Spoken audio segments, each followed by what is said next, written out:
Сайн байцгаана найзуудаа. Солонгоо агшнаа. Найзуудаа та нар дэлгэцэн дээр байгаа зургийг хардаа. Вау! Ямар гоё бэло хувааж идэж байна тий? Вау, гүзээлцгэнтэй бэло юм шиг бах юм. Хэдэн бэло байна? Нэг бэло байна тий? За, нэг том бэлог хоёр хүн хувааж идэж байна. Дээр нь хэдэн гүзээлцгэн байна тоолдоо? 1 2 3 4 5 гүзээлцэг байна тийм үү? За, 5 гүзээлцэгнийг хоёр найз маань хоёр-хоёроор нь хуваагаад идсэн. Тэр хэд үлдэх үү? Нэг л гүзээлцэг үлдэн шүү дээ, тийм ээ? Нэг л гүзээлцэг үлдсэн учраас мань хоёр хинэн төрүүлж идэх вэ гэд муудалцаж эхэлсэн ба. Гүй би иднэ. Гүй би иднэ. Юу гэсэн үг юм, би захиалсан байгаа сте. Юу яриад байгаа? Би тооцоог нэгээ сте. Гэд хоёр найз маань ганцхан үлдсэн гүзээлцгнээсээ болоод муудалцаж байна. Найзуудаа тэгвэл та нар ч гэсэн ийм зүйл тохиолдож ирсэн үү? Яагаад бидэнд ийм зүйл тохиолддог юм бол? Яагаад гэвэл заримдаа бид нар би л хамгийн гоёыг идчихвэл болоо. Би л ихийг нэгдэх ёстой. Би хамгийн гоёыг нэгдэх ёстой. Би хамгийн хөөрхөн нь, би хамгийн мундаг нь, би хамгийн сайн нь учраас гэд би гэж ярьдаг учраас бидэрт асуудал үүсдэг байна. Би төвтэй амьдарсаар энэ найзуудаа. Би мундаг юм чин чи гээл найзаа тэгжсэн үү? Тэгвэл Библиэлд ч гэсэн яг ийм түүх гарсан байдаг. Бүгдээрээ хамт олж үзэх үү? Эхлэл номын 13-ийн 6-аас 7 дугаар ишлэлийг хамтдаа уншицгаая. Чангаар 1, 2, 3 И. Тэд нэг газарт хамт амьдрахад хүрэлцэхгүй байв. Тэдний эд хөрөнгө үлэмж ариун байсан учраас хамт амьдрах аргагүй болж, тиймээс Авраамийн малчид, Лотын малчид хоорондоо маргалджээ. Бас тэр нутагт Канаанчууд болон Перизчүүд нутаглан суудаг байлаа. За, өнгөрсөн 7 хоногт бид нэр Авраамийн тухай сурсан шүү дээ. Бурхан Авраамаа гэд түүнийг дуудаад түүнийг өөрийн төрсөн нутгаа орхиод миний зааж өгөх газар руу яваарэ гэж хэлсэн тий. Тэр үед Авраам өөрийн эхнэр болон өөрийн ач дүү Лотыг дагуулад явсан шүү дээ.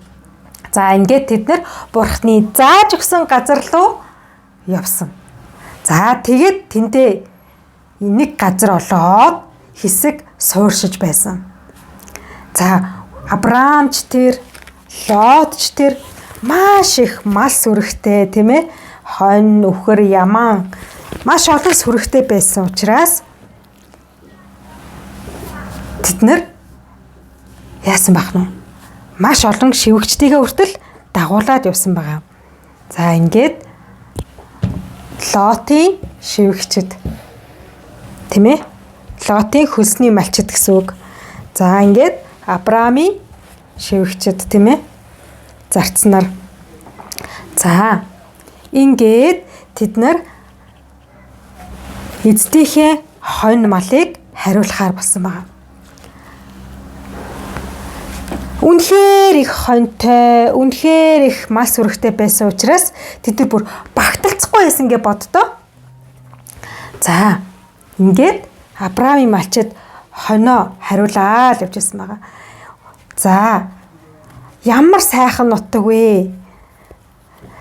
Хоньд маань үнэхээр сайн идэх бах та, тийм ээ? Тэгэлгүй яах вэ? Яг ингээд бэжэтэл Лотын малчид хоноо туугаад ирсэн байгаа. Хүүе.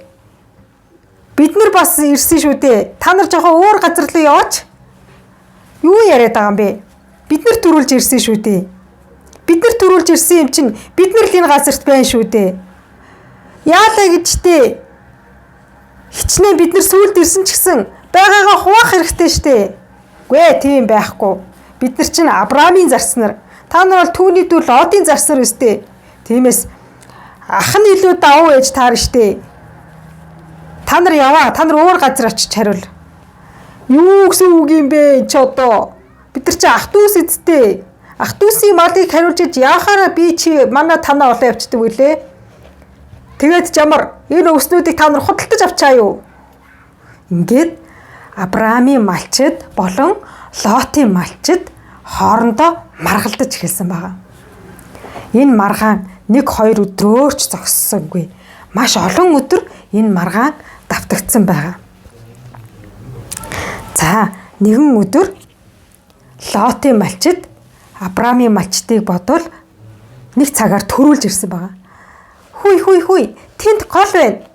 Хондоо сайхан услая. Тгий. Мэ. Ингээд Лотын малчид хондоо усалж байтал Авраамийн малчидаас хүрээд ирсэн байгаа. Хөөй. Эхлээд бид нар хоноо усалнаа. Юу яриад байгаа юм бэ? Энд чинь бид нар төрүүлж ирсэн юм чинь бид нар төрүүлж хондоо услах нь зөв бидтэй. Тэгсэн ч гэсэн эн чинь манай эзнийх. Та нар дараа нь усалсан ч болно шүү дээ. Бид нар яарад байна. Юу яарад байна гэж бид нар төрүүлж ирсэн юм чинь та нар хүлээх нь зөв штэ. Бид нар бол Авраамийн малчид. Та нар бол Лотын малчид. Тийм учраас та нар ахтаа найр тавьж өгөх ёстой шүү дээ. Юу гэсэн үг юм бэ? Бид нар төрүүлж ирсэн юм чинь манай хондоос цангаад байна штэ. Хуваах ёстой биш юм уу? Үгүй тэхгүй. Энэ мэдчлэн Авраамийн малчид, Лотын малчид хоорондоо маргалдаж эхэлсэн байгаа. Энэ үеэр Авраам, Лот хоёр ирсэн байгаа. Хүүе юу болоод байна? Харин тийм ээ ах минь. Ёстой тоогүй юм болоод ах шиг байна.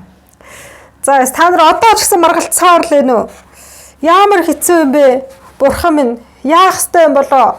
Надад мэрэгэн ухааныг хайрлаач. Энэ асуудлыг яаж шийдэх вэ? Авраамийн малчид, Лотын малчид дэндүү олон мас сүрэгтэй, дэндүү олон үхэр сүрэгтэй байсан учраас тухайн байсан газраа багтаж шингэхгүй байсан байгаа.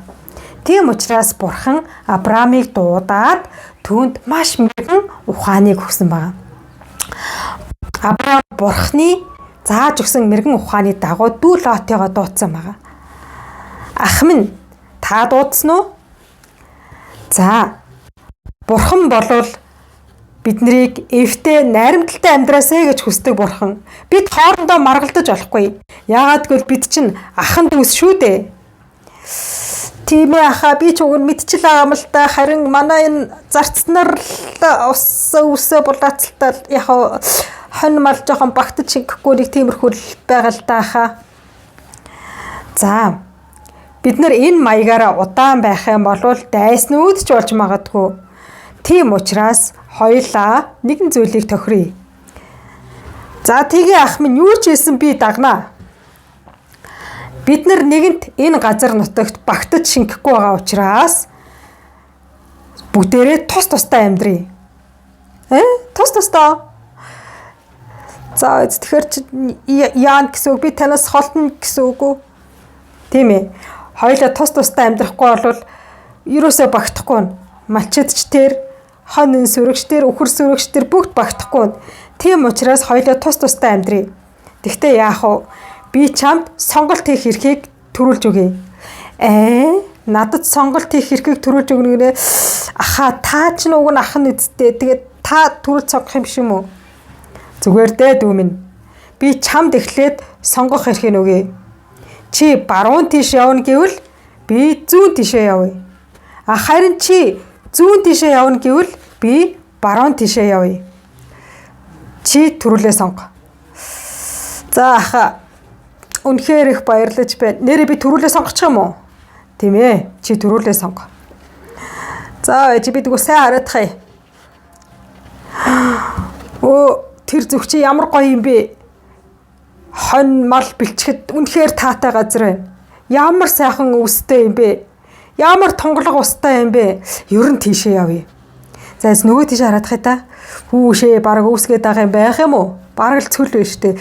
Ер нь хамгийн сайн сонгоё доо. Аха би ийшээ явлаа. За тэгдээ дөө минь. Та харин тийшээ явбал зүгээр үү? Зүгээр дээ дөө минь. Бурхан надтай хамт байгаа цагт ах нь алзахгүй. Чи харин сонгосон замаараа өөрийн малчтыг өөрийн мас үргээ дагуулад яв. Сайн яваарай дүү минь. За ах дараа уулзъя да. Ингээд Авраам, Лот хоёр маань тус тустай амьдрахаар болсон байгаа. Лот маань өөрийнхөө бүх шивгчин зарц болоод өөрийн мас сүргээ дагуулад өөрийн сонгосон Содом гэдэг хот руу явсан байгаа. Содом, Гоморыг явд. Тэр газар нь харахад үнэхээр сайхан, маш их өвс, мод, ургамал, жимс тийм ээ. Уул ус бүх юм нь үнэхээр төгс зөгцсөн маш гоё газар байсан байгаа. Лот маань тэр газрын гадаад үзмжийг хараад үнэхээр мас өрөг үсгэд бест газар байна гэд Лот маань төрүүлж сонголт хийгээд явсан байгаа. Харин Авраам маань нөгөө эсрэг зүгийг сонгосон байгаа тийм ээ. Эсрэг зүг рүү явсан байгаа. Найзуудаа, Авраамийн хувьд тийм ээ, Бурханд итгэдэг хүн учраас гэр бүлийнхэнтэйгээ, эргэн тойрныхоо хүмүүстэйгээ эвтэй найртай байхыг л туйлаас илүү их хүсэж исэн байгаа. Тэгвэл Бурхан ч гэсэн биднийг хэрэлдэж маргалдахад дургүй байна. Бурхан биднийг эвтэй, найртай, амар тайван амьдраасай гэж хүсдэг. Тийм учраас Библиэлд амар тайвныг тогтоогч хүмүүс ерөөлтэй. Тэд Бурханы хүүхдүүд гэж нэрлэгдэх болно гэж Библиэлд хэлсэн байдаг тийм ээ. Тэгвэл найзуудаа, бүгдээрээ ч гэсэн хамтдаа залбирцгаая тийм ээ. Бурхан минь ээ, бид нар ямар ч асуудалтай тулгарсан байна. Хамгийн эхлээд Авраам шиг Бурханы өмнө залбирдаг хүүхдүүд байлгаж өгөөч гэд хамт залбирцгаая. Хүүхэд бидэнд хайртай Бурхан минь танд баярлалаа. Авраамийн түүхээр дамжуулаад та биднийг хоорондоо эвтэй, найртай амьдрах ёстой гэдгийг зааж сургаж өгсөнд баярлалаа. Авраам хичнээн ахын ч гэсэн ахын байр суурнаас дүүдээ хандлаггүйгээр харин дүүдээ хамгийн түрүүлж сонголт хийх боломжийг олгож буулт хийж өгснөөрөө гэр бүл дотроо амар тайвныг тогтоосон шиг хүүхдүүд бид нар ч гэсэн бусдад амар тайвныг тогтоодог хүүхдүүд байлгаж өгөөч. Есүсийн нэрээр залбирлаа. Амен. Найзуудаа, тэгвэл Авраам маань хичнээн ахын байсан ч гэсэн дүүдээ найр тавиад дүүдэд хамгийн түрүүнд сонголт хийх боломжийг олгосон шиг бүгдээрээ ч гэсэн бусдад найр тавьж өгдөг, бусдад сонголт хийх боломжийг өгдөг, бусдад боломж өгдөг хүүхдүүд байцгаая. Мөн дээрэс нь бүгдээрээ гэр бүл дотроо, найз нөхөд дотроо, мөн чуулган дотроо ив эийг тогтоодог, найрамдалтай, амар тайвныг тогтоодог тийм хүүхдүүд байцгаая. Бүгдээрээ дараагийн 7 хоног тулцгаая. Түр баяртай.